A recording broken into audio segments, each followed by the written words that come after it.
So, you want to be able to use visual effects to achieve a live-action Yu-Gi-Oh shot?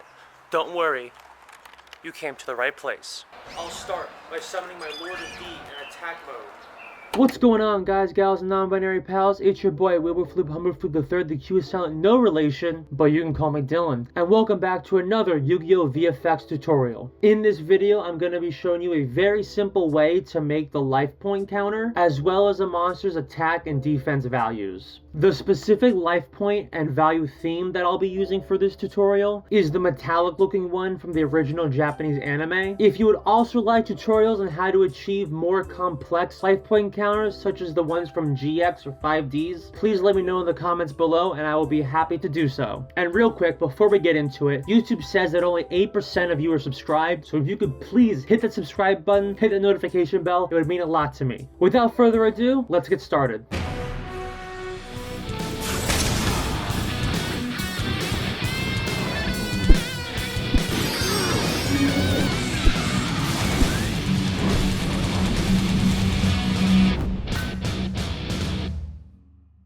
Alright, so as you can see, I've already got After Effects open and my footage in a comp. For this tutorial, I'm going to be using the video from my normal summoning effect that I did a while back. If you want to see how to achieve that effect as well, the link will be in the description below. So we're going to start by going to Composition, New Composition. We're going to make the composition 1920 by 1080p and make sure the frame rate matches your original footage. And title the composition Lifepoint Counter. We're going to make sure to open this new composition and bring in a metal texture. Hit S to bring up the scale controls and just go ahead and resize it to fit the comp. I personally think the metal texture is a bit too dark, so I'm going to add a curves effect and brighten it up a little bit. You may notice that the specific life point counter we're trying to create has a little yellow border around it. So in order to replicate that, we're going to go to Layer, New, Solid, and we're going to make the color yellow, but it can be any color you want it to be. Now we're going to change the blending mode for the yellow layer to color, and then with the yellow layer selected, we're going to go over to the rectangle tool and double click on it, creating a mask. Then we're going to change the mask from add to subtract, and then we're going to just double click on the mask and then just go ahead and resize it while holding shift and control to make sure all the corners move in the same distance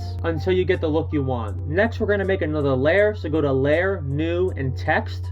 We're going to type LP for the life points. Go ahead and mess around with the font size, type, and the position until you get a look you like. I'm going to up the font size to around 300 and then just move it to the top left corner. Now I'm just going to go ahead and mess around with the font color and stroke. On the original counter that we're trying to replicate right now, the text is more of a yellowish gold. I'm not really too fond of that look, so I'm just going to keep it simple and make the text black with a white stroke around the edge. Now we're going to make another text layer. I'm just going to type in 8,000 to represent our total life points. Again, go ahead and mess around with the font size, type, and the position until you get a look you like. So now we're going to search for the slider control effect and add that to our life point layer. And then with the 0 layer selected, we're going to hit E to bring up our effects. And we're going to alt click the little stopwatch next to source text. And then now what we can do is if we hold alt and then click this little pin whip tool, we can drag it up to the slider control, which will then actually allow us to animate the value of the life points with the slider. So we can now enable a keyframe on the value 0 and move forward several frames before upping it to 8,000. And now between those frames, you'll notice the number gradually goes up. However, we're running into a little bit of a problem where instead of giving us whole numbers, it's giving us a boatload of decimals and making the number way too big. So in order to fix that, when we alt click the source text, we're going to actually have to put in this expression. And don't worry, I will be putting the expression in the description below so you can just copy and paste it in. Now once you've pasted this expression, go ahead and highlight the value in line 1. And now again, we're going to hold Alt, take the pick whip, and drag it up to the slider effect, and that'll replace the value with another expression. So now if we keyframe it at a value of 0, move forward and up it to 8,000. Real quick, I'm just going to break down some of the components of the expression we're using. If you don't care about that, you can skip ahead to this time code. Now this part right here, the effect, slider control, slider, that part is what connects the actual text to the slider control. The little 0 here, that affects how many decimals are used when transitioning between numbers. Since it's a 0, that means there will not be any decimal points in the final number. And then right between these two quotations, if you put a comma, it'll add a comma. So in most numbers, when you have 8,000, there would be a comma after the 8. However, the Lifepoint counters and in Yu-Gi-Oh, they don't usually have commas. So right now it's blank for that reason. However, if you want commas or some other symbol in your counter, that's where you would put it. All right, so now you have your finished Lifepoint counter that animates from 0 to 8,000,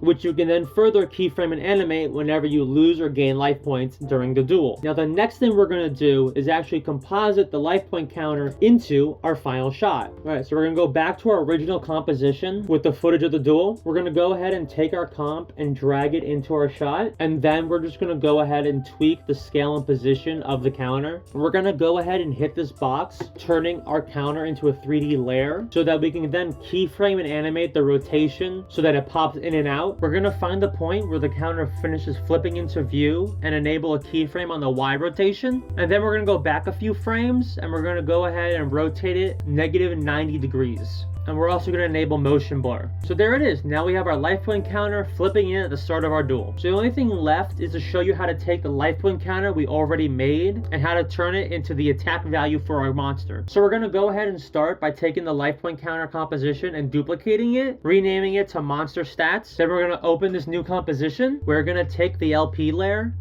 and then change the text from LP to ATK, representing the attack value of our creature. Next, we're going to go to the 8,000 life point value layer, and instead of having it animate from 0 to 8,000, we're going to change it to animate from 0 to 1,200, which is our monster's attack value. And then we're going to go ahead and composite this into the normal summoning shot as well. A quick and easy way of doing this, since we already have the life point counter composited into the shot, is by duplicating it. And then while we have the duplicated layer selected, we can go up to our attack value comp, hold Alt, and then click and drag it over the duplicated layer. And this is actually going to replace the duplicated layer with our new composition, while also applying any effects we have on the duplicated layer to the new composition. So next, we're just going to find where the monster finishes appearing when it's summoned. We're going to move the attack value so that it's over the monster, and I'm just going to adjust the rotation so that it swings in from the opposite direction.